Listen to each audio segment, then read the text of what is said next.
तो द्रव्य संग्रह ग्रंथ, और इस द्रव्य संग्रह ग्रंथ में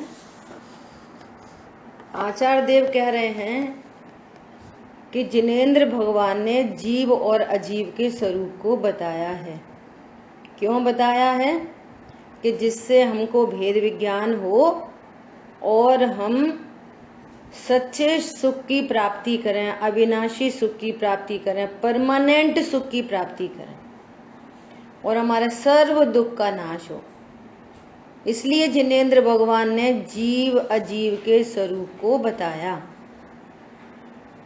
अब इसमें सबसे पहले जीव के स्वरूप का वर्णन चल रहा है और जीव के स्वरूप का वर्णन 10 एंगल से करेंगे तो उसका अधिकार का नाम रखा है ना। तो अब जीव के एंगल की जो बात चल रही है वो 7वें एंगल से बात चल रही है, संसारित्व अधिकार। और गाथा नंबर है 11। तो कल अपन ने गाथा पढ़ ली थी, अन्वयार्थ पढ़ लिया था, भावार्थ पढ़ रहे थे, है ना। अर्थात जीव की संसारी अवस्थाएं, जीव की संसारी अवस्थाएं। कल अपन ने एग्जाम्पल लिया था सोने का।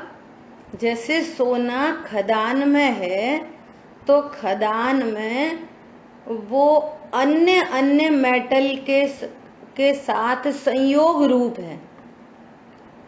संयोग रूप होने पर भी सोना अपने स्वद्रव्य क्षेत्र काल भाव में है, या कहो अपने द्रव्य गुण पर्याय में है, और अन्य मेटल का, अन्य डस्ट पार्टिकल का यदि संयोग है तो वे भी अपने अपने द्रव्य गुण पर्याय, अपने अपने स्वचतुष्टय में रहते हैं। ठीक है। और जब वो सोने की प्रोसेसिंग होती है तो प्रोसेसिंग में क्या होता है? सोने में कुछ नहीं होता। गजब की बात है, ये बहुत ध्यान रखने वाली बात है। जब सोने की प्रोसेसिंग होती है तो सोने में कुछ नहीं होता, उसकी अशुद्धि दूर होती जाती है, अशुद्धि दूर होती जाती है। और अशुद्धि के दूर होने पर वो 24 कैरेट जो प्रसिद्ध है, 24 कैरेट का सोना प्रकट होता है ना। अब यहाँ किट्टी काली माँ के साथ में होने वाला सोना और ये 24 कैरेट का सोना, ये दोनों सोने में क्या अंतर है? वो ध्यान से सुनना। दोनों सोने में क्या अंतर है? तो कह रहे हैं कि ये मूल द्रव्य तो सोना है, तो यहाँ द्रव्य सोना और यहाँ द्रव्य सोना वो तो एक ही है। नहीं तो हम कैसे बोलेंगे सोने की प्रोसेसिंग हो रही है? कैसे बोलेंगे यहाँ पर सोना है खनिज में, ओर में? तो मूल द्रव्य यहाँ भी सोना और यहाँ भी सोना, दोनों सोना है। फिर अंतर क्या? ये भी सोना, ये भी सोना, कि इसकी अवस्था में, पर्याय में अशुद्धि है। इसकी अवस्था में, अवस्था कहो, दशा कहो, हालत कहो, है ना, पर्याय कहो, तो इसकी पर्याय में अशुद्धि है। और यहाँ पर द्रव्य भी शुद्ध, पर्याय भी शुद्ध। यहाँ पर द्रव्य शुद्ध, पर्याय अशुद्ध। यहाँ पर द्रव्य भी शुद्ध और पर्याय भी शुद्ध हैं। दोनों कौन? मूल द्रव्य सोना। पॉइंट समझ में आ गया? ऐसे यहाँ सिद्धांत में क्या बोल रहे हैं कि संसारित्व, जीव का संसारित्व, तो जो ऐसे जीव का, जैसे सोने की खदान होती है ना, ऐसी जीव की खदान को बोलते हैं नित्य निगूढ़। तो वहां पर एकदम अशुद्ध जीव। तो अशुद्ध जीव मतलब मूल जीव तो है, तब तो जीव बोल रहे हैं, परंतु उसकी पर्याय में अशुद्धता है। क्या अशुद्धता है?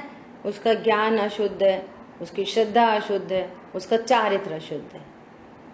तो इस अशुद्ध दशा को कह रहे हैं संसार अवस्था। ठीक है।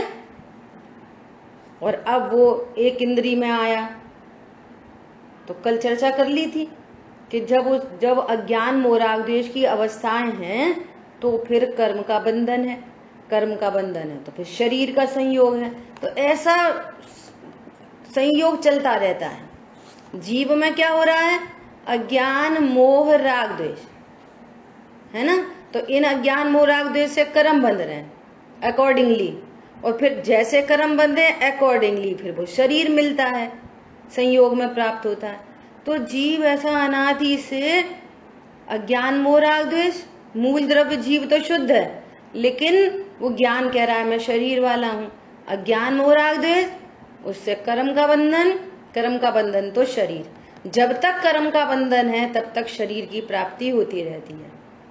और जैसे ही वो अपने स्वरूप को जानता है तो फिर धीरे धीरे करके अज्ञान मोह राग द्वेष मिटते हैं, तो कर्मों की श्रृंखला मिटती चली जाती है, तो शरीर का संयोग भी धीरे धीरे मिटता जाता है।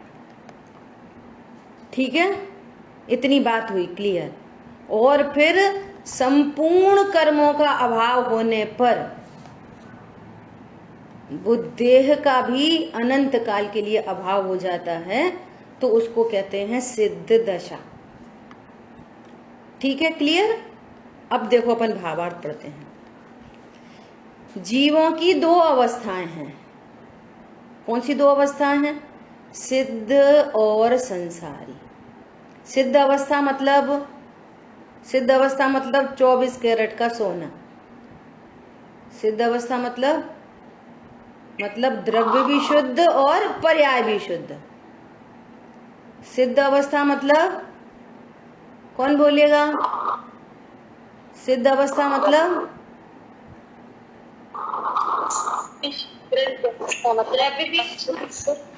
द्रव्य भी शुद्ध, पर्याय द्रव्य। बहुत बढ़िया, द्रव्य भी शुद्ध और पर्याय भी शुद्ध, सिद्ध भगवान मतलब, है ना। और संसार दशा में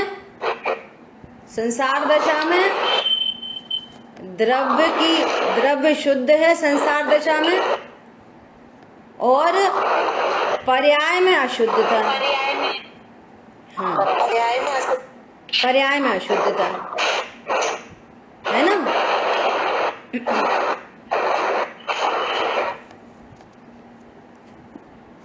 पर्याय में अशुद्धता है। ठीक है। अब जिस जीव ने अपने स्वरूप को जाना तो फिर मिश्र भाव होने लगते, कुछ कुछ शुद्धता, कुछ कुछ अशुद्धता। लेकिन जब तक अशुद्धता है तब तक संसारी कहलाता है। ठीक है। जैसे सोना अब कितने कैरेट? 18 कैरेट का हो गया, 19 कैरेट का, 20 कैरेट का, 21 कैरेट का, 22 कैरेट का, 23 कैरेट और ये 24 कैरेट। तो यदि किसी ने बोला कि ये सोना, ये आपका ऑर्नामेंट 18 कैरेट का है, तो आप समझ जाओगे कि इसमें इतनी शुद्धता है, इतनी अशुद्धता है ना। तो संसार दशा कब तक है? जब तक थोड़ी सी भी अशुद्धता है तब तक वो संसार में है। जब तक थोड़ा भी कर्म का बंधन है तब तक वो संसार में है। आ रही बात समझ में? और जैसे पूर्ण शुद्धता प्रकट हुई, कहां पर? द्रव्य में कि गुणों में? शुद्धता कहां प्रकट हुई? द्रव्य में कि गुण में? बोलो। पर्याय में, गुण में नहीं, पर्याय में। क्योंकि द्रव्य और गुण तो अनादि अनंत शुद्ध ही रहते हैं। क्यों शुद्ध रहते हैं? कि यदि द्रव्य अशुद्ध हो जाए तो द्रव्य से द्रव्यांतर हो जाए, कुछ द्रव्य का कुछ और द्रव्य हो जाए, जीव के बदले पुद्गल हो जाए, सो ऐसा तो कभी होता नहीं। अच्छा, जीव क्यों बना रहता है? कि उसकी जो क्वालिटीज हैं उनमें कुछ कंटेमिनेशन नहीं होता। अगर वो क्वालिटीज कंटेमिनेट हो जाए तो द्रव्य के नाश का प्रसंग बनेगा, और ऐसा कभी होता नहीं। आ रही बात समझ में? तो ऐसा समझ लो, matter neither be created nor be destroyed. Matter तो जो वस्तु है वो सदा ही एक रूप रहती है, उसके परिणमन में, पर्यायों में अनेक पना दिखाई देता है। तो अपन ने ये संसार दशा और दशा, देखो दशा से समझना चाहिए पर्याय, अवस्था से समझना चाहिए पर्याय, इनका पर्यायवाची नाम है। तो जीव की संसार दशा और जीव की शुद्ध दशा, सिद्ध दशा। तो कह रहे हैं जीव की दो अवस्थाएं हैं, सिद्ध और संसारी। सिद्ध जीव पूर्ण सुखी हैं, सिद्ध जीव पूर्ण सुखी हैं। और संसारी में कितने प्रकार के लोग हैं? संसारी में बहुत, तो पूर्ण अशुद्ध वाले ही हैं। तो संसार में जो अज्ञानी हैं वे अपनी मिथ्या मान्यता के कारण चारों गतियों में परिपूर्ण दुखी हैं। देखो एकदम ओपोजिट, वे पूर्ण सुखी और अज्ञानी पूर्ण दुखी। नहीं नहीं, हमें तो एकदम लग्जरी मेंटेन है, एकदम बढ़िया, सब आज्ञाकारी हैं, शरीर में भी कोई रोग नहीं है, पूरी एकदम व्यवस्था है, सब लोग ध्यान रखते हैं, हम तो सुखी हैं। पॉइंट समझ में आया?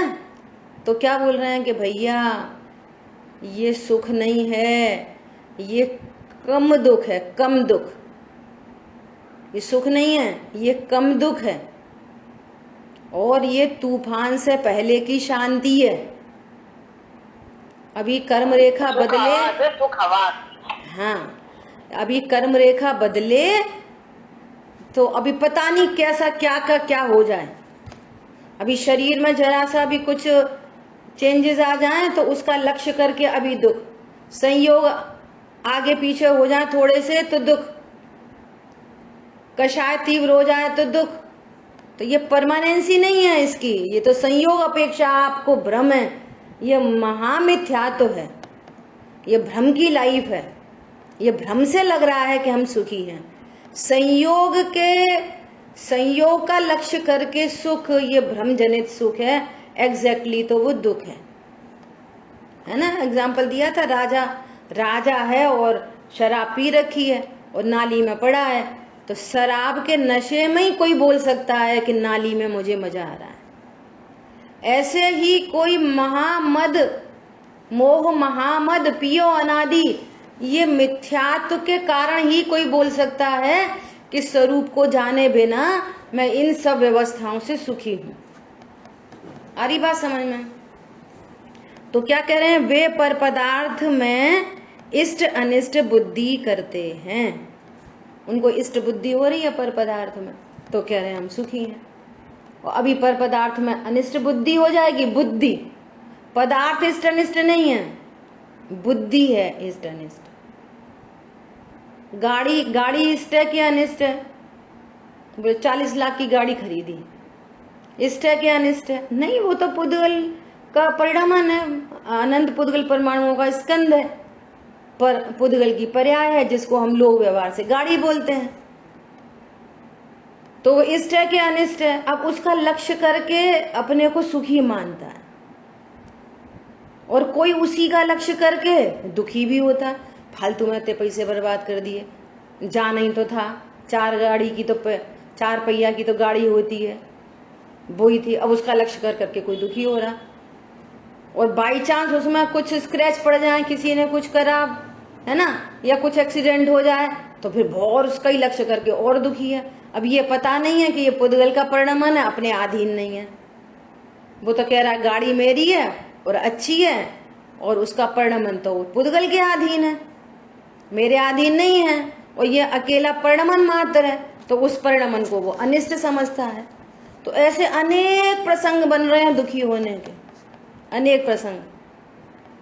टोडरमल जी ने एक बहुत अच्छी बात लिखी है, ये बहुत ही विचारणीय है, बहुत विचारणीय है। और टोडरमल जी उस प्लेस पे ऐसा लिख भी रहे हैं कि तू ऐसा विचार कर, दुख है, सहा भी नहीं जाता,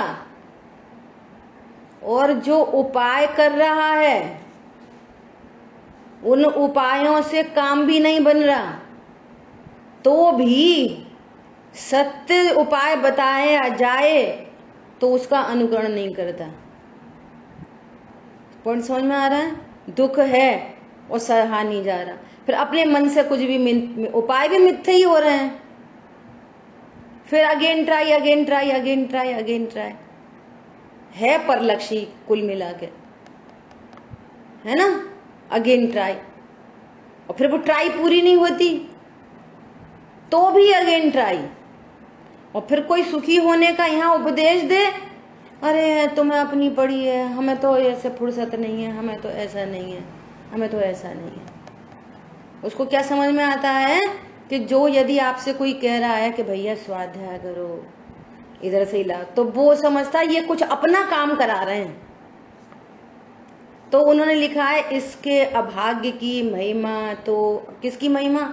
अभाग्य की महिमा हमसे तो नहीं कही जाती, ऐसा लिखा है टोडरमल जी ने। इसके अभाग्य की महिमा, कोई कोड़ी को अमृत पान कराए और वो न करे, कोई दरिद्री को रत्न का दर्शन कराए और वो न करे, है कोड़ी, और उसको कह रहे हैं भैया तू थोड़ा सा इधर आ, इतना काम कर, तेरे को धन देंगे, ठीक है जाओ जाओ, बोलो ऐसा लगाना या परमार्थ में। तो कह रहे हैं कि वे अनुकूल बाह्य पदार्थों में सुख और प्रतिकूल पदार्थों में दुख मानते हैं, मानते हैं, है नहीं। इस विश्व में ऐसी किसी भी चीज का नाम नहीं है कि ये चीज अनिष्ट है। कोई भी ऐसी वस्तु का नाम है कि ये अनिष्ट होती है? आप बोल सकते हो हाँ होती है, जहर अनिष्ट है, विष्टा है ना, विष्टा वो अनिष्ट है, ऐसा आप बोल सकते हो। उस विष्टा को पता है, वो खाता है सूअर, उसके लिए इष्ट है, तुम्हारे लिए अनिष्ट है।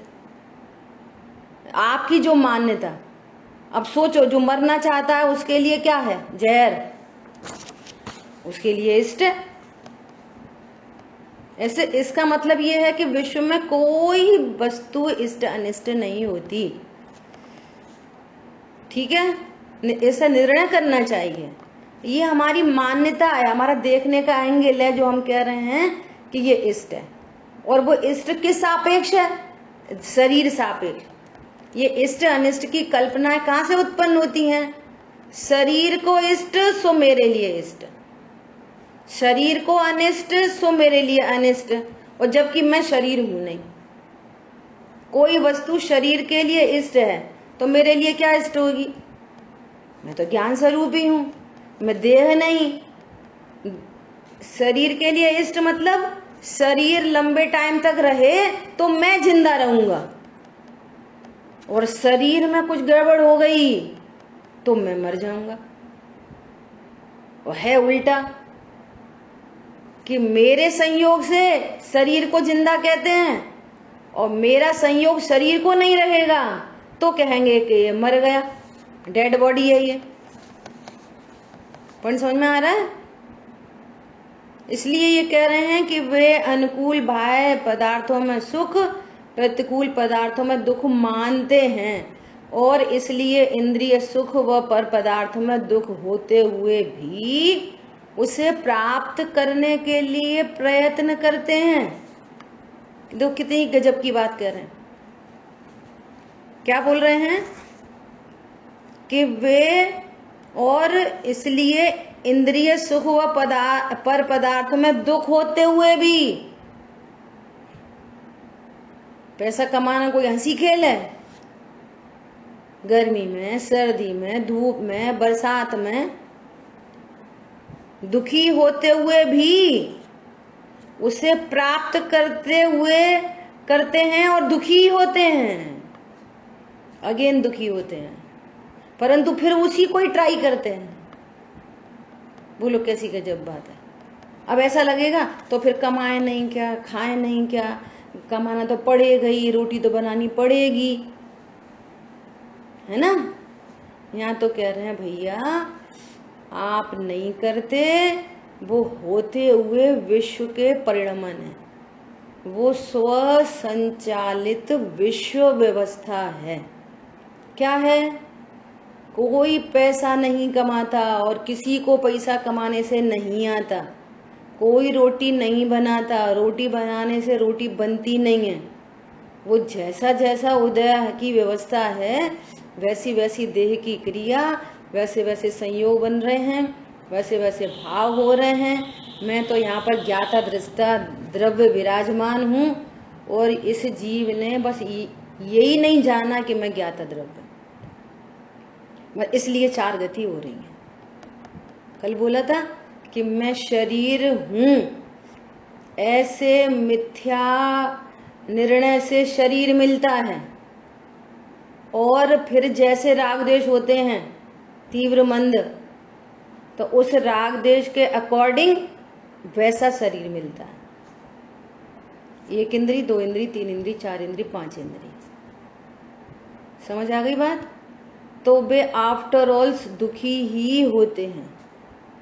और संसार में एक तो ये वाले लोग हैं जो अज्ञानी हैं, वे तो परिपूर्ण दुखी हैं, है ना। तो संसार दशा में कितने तरह के जीव हैं संसार में?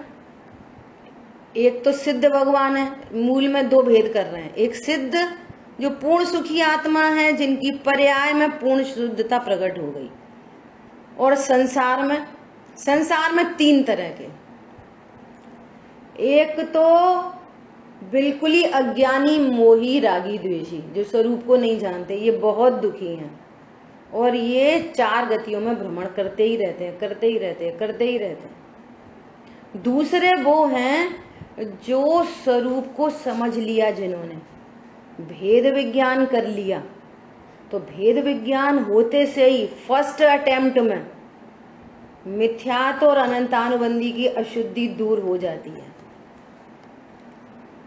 क्षण भर निज रस को पी चेतन, मिथ्या मल को धो देता है। क्षण मात्र को आगम के अनुकूल अपने ज्ञान को प्रिपेयर करे, जीव अजीव के स्वरूप को जाने, देहादि के स्वरूप को जाने, अपने स्वरूप को जाने, अपने को द्रव्य गुण पर्याय से जाने।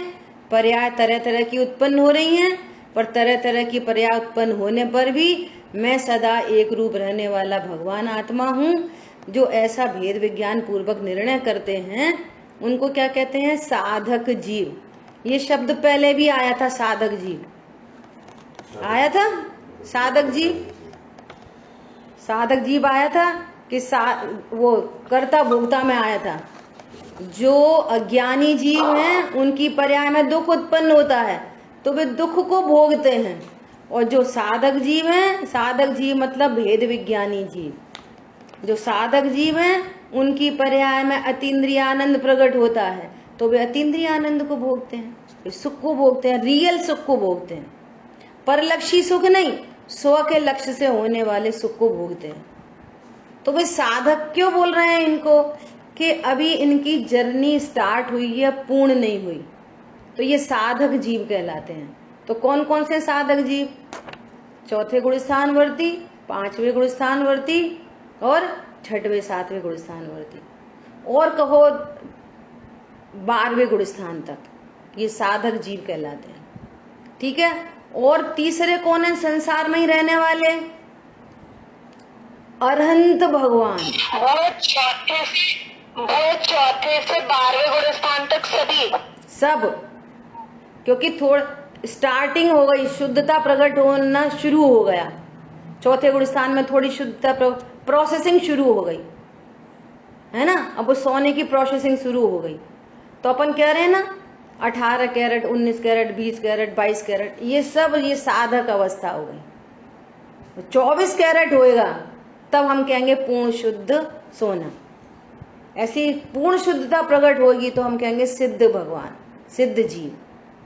और उससे बिफोर जितने भी हैं वे सब साधक जीव हैं, जिनको कहते हैं मोक्ष मार्गी।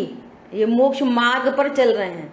अज्ञानी मोही रागी द्वेषी वे संसार मार्गी, और जिन्होंने भेद विज्ञान कर लिया वे मोक्ष मार्गी। स्टार्ट हो गई जर्नी, 4था, 5वां, 6वां, 7वां, 8वां, 9वां, 10वां, 12वां, पूर्ण वीतरागता हो गई। 12वें गुण स्थान में कंप्लीट राग द्वेष का अभाव हो जाता है, और जैसे ही कंप्लीट राग द्वेष का अभाव होता है वैसे ही केवल ज्ञान प्रकट हो जाता है। सो वे अरहंत हो जाते हैं। वे अनंत परमात्मा कहाँ होते हैं? इसी ढाई द्वीप में होते हैं अरहंत परमात्मा, मध्य लोक में। जमीन में चलते जैसे हम लोग रहते हैं ना, यहाँ मध्य लोक में पृथ्वी पर, ऐसे होते हैं अरहंत भगवान। वे जो मुनिराज थे ना थोड़ी देर पहले, वे ही मुनिराज पूर्ण आराधना से अरहंत बन गए। गजब की बात है। वे अरहंत भगवान को भी संसारी कहते हैं। क्यों कहते हैं अरहंत भगवान को? तो पूर्ण वीतरागी हो गए, इसलिए कहते हैं संसारी कि अभी उनके 4 घाती कर्मों का तो अभाव हो गया है, लेकिन अघाती कर्मों का अभाव नहीं हुआ है। तो जब तक कर्म है और तब तक शरीर है, तो इसलिए वो पूर्ण वीतरागी आत्मा, शुद्ध आत्मा, पूर्ण वीतरागी, पूर्ण केवल ज्ञानी है ना, अनंत चतुष्टय के धारी, अनंत शक्ति संपन्न, अनंत वीर प्रकट हो गया वो घाती कर्म के अभाव में। ऐसा होने पर भी चूंकि अभी अघाती कर्म विद्यमान है, और अघाती कर्म विद्यमान है तो फिर शरीर भी होना पड़ता है। कर्म का और शरीर का निमित्त नैमित्तिक संबंध है, तो फिर वो परम औदारिक देह में विराजमान होते हैं। कहां पर होते हैं? जहां हम तुम रहते हैं वहीं होते हैं। जहां मुनिराज होते हैं वहीं अरहंत भगवान होते हैं। हमें अरहंत भगवान तो ऐसे पत्थर की मूर्ति दिखते हैं, नहीं, जीवंत प्रभु होते हैं। वे ही मुनिराज, अब परम गुरु, ये गुरु वे परम गुरु।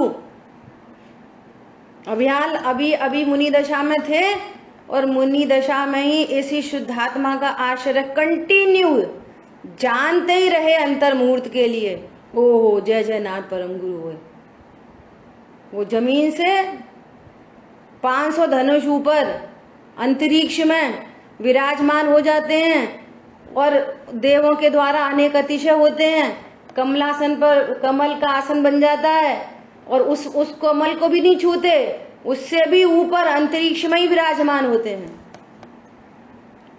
और शरीर जो अभी थोड़ी देर पहले जो औदारिक शरीर था, ऐसा हमारे तुम्हारे शरीर जैसा मुनिराज का शरीर, वो परम औदारिक हो जाता है, परंतु वो देह में ही विराजमान है, और यहीं पर है मध्य लोक में।